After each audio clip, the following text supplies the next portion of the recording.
리포트 대사를 테러했던 김기종 씨가 정부로부터 수천만 원의 지원금을 받았다. 이런 얘기는 저희들도 보도를 해드렸는데 더 큰 문제가 있었습니다. 일본 대사를 테러한 뒤에 징역형을 확정이 된 뒤에도 정부에서 지원금을 받았다는 건데 정말 황당하지 않을 수 없는데요. 김정한 기자와 함께 자세히 알아보겠습니다.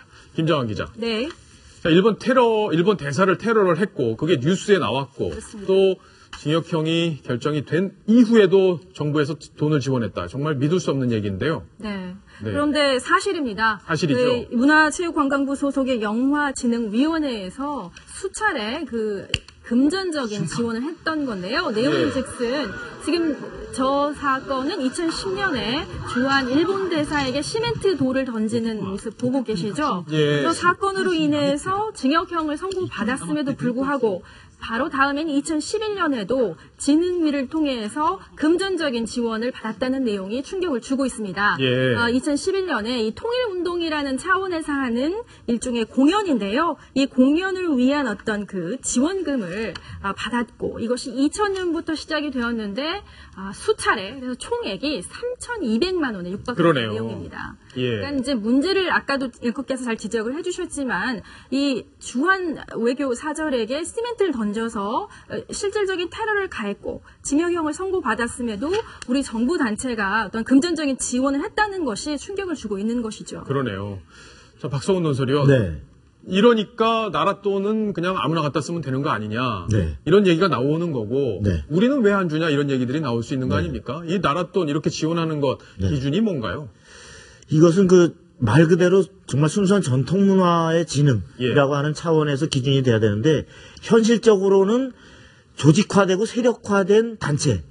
이것은 대체로 지금 문화계에서 특히 우리의 경우 문화계가 많은 경우 진보적 성향이 강한 이런 문화단체들이 과거 운동권의 경력과 조직력을 바탕으로 굉장히 조직화돼 있어서 많은 부분의 문화기금들이 사실은 진보 좌파 진영의 어떤 이념적 확대 재생산에 가고 있다. 이런 우려들이 사실 많습니다. 지금 이 경우도 김기종 씨가 2010년에 7월에 주한 일본 대사를 말하자면 벽돌 테러를 했는데 이 부분에 대해서 전혀 걸러지지 않은 채 이후 2차례나 저렇게 문광부 산하의 영진위가 저러한 돈을 지원을 했다라고 하는 것은 기본적으로 이런 어떤 저 사람이 정말 순수한 문화인인가 아니면 어떤 이념 사상 투쟁의 종북 세력인가에 대해서 전혀 아무 생각도 없다는 문광부의 의식을 드러내는 것이고 바로 얼마 전에 신은미 씨의 신은미 씨가 북한 갔다 와서 북한을 굉장히 아주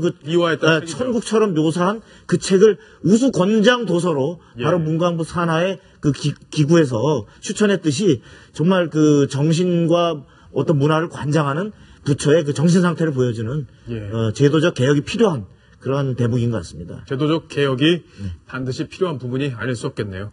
자, 김기종 씨가 이렇게 정부의 지원금까지 받아가면서 또 기초생활수급 대상자로서 매월 지자체에서 50만 원 가까운 돈을 받아가면서 결국에 종북 활동을 했다는 사실 지금 드러나고 있는데 정부에서 확실한 대책, 또 근절 대책까지 정부에서 내놔야겠습니다. 자, 다른 얘기 하나 더 해보겠습니다. 황순욱 차장하고 얘기를 해야 될 텐데 곽동수 씨 화면에서 많이 본 분인데 진보 논객이라고 그러더니 갑자기 사기죄 유죄를 선고받았어요. 네, 최근에 시끄러웠었던 일인데 이 곽동수 교수 숭실사이버대학교 정보통신학과 외래 교수로 있는 교수인데 사실 케이블 TV와 지상파 TV 토론 프로그램에 자주 등장해서 굉장히 이름을 알리고 인기를 끌었던 진보 논객입니다. 저 빨간 안경을 써서 더 특징이 부각됐던 사람인데. 그리고 더 이거 유명세를 탔던 계기가 MBC 100분 토론에 나와서 극우 성향 인터넷 사이트인 일베에 대해서 변희재, 보수 논객이죠. 변희재 씨와 토론을 벌이면서 격한 토론을 벌이면서 그때 이제 고정 팬층 또는 인기를 굉장히 끌기 시작했습니다. 그랬죠. 자, 그랬는데 왜 사기를 치게 된 건가요? 이 사기라는 범죄는 사실 일반인들이 어떤 유혹에 빠진다든지 실수를 했다든지 이런 거하고 조금 거리가 있잖아요. 그러니까 이게 TV를 통해서 얼굴을 알리고 인기를 얻기 시작하면서 고정 팬 그리고 아주 적극적으로 좋아해주는 팬까지 생겼습니다. 그런데 그 팬의 돈 4,500만 원을 빌려서 갚지 않은 죄로 이제 사기 혐의로 이제 고소가 됐고 빌려서 안 갚았다. 네, 빌려서 안 갚고 예. 그리고 또 법원에서 이제 결과가 나왔는데 유죄 판결을 받았습니다. 그래서 징역 8월에 집행유예 2년, 사회봉사 200시간을 명령을 받았는데 아니 돈을 빌려서 그것도 팬에게 안 갚았는데 그거 가지고 왜 저렇게 실형까지 받았나? 예.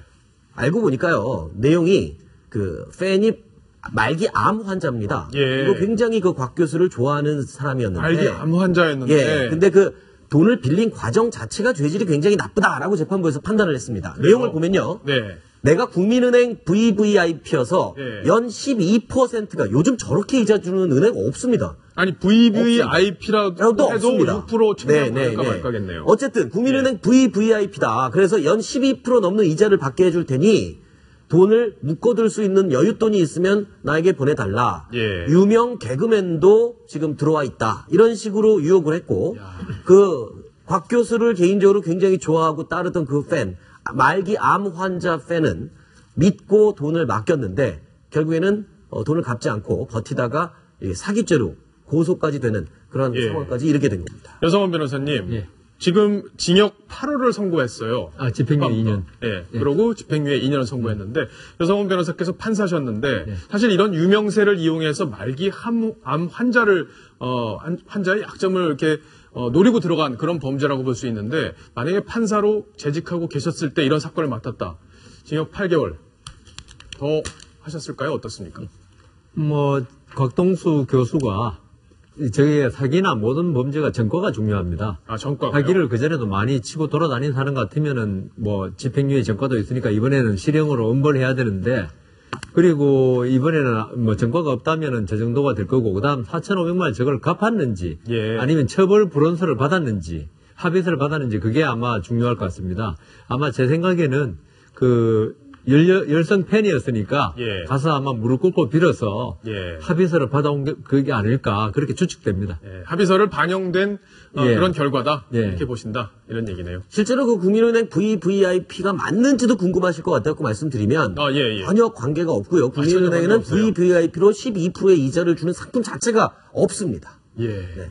자, 그것도 좋은 정보가 될 것 같습니다. 절대 이런 유혹 이런 데 빠지시면 안 될 것 같습니다. 이런 분들이라고 해서 은행에서 특별 대접을 해주는 것도 아니거든요, 사실. 근데 제가 재판하다 보면은 예. 이 사기 사건에 의외로 유명 연예인이 많이 연루됩니다. 아, 그래요? 보통 사람을 안 믿는데 네. 이 텔레비에 얼굴 나왔다 그러면 참 훌륭한 분으로 믿을 수 있는 분으로 믿는 걸 이 예. 유명 연예인과 유명 연예인을 또 이용하는 조직이 있습니다. 네.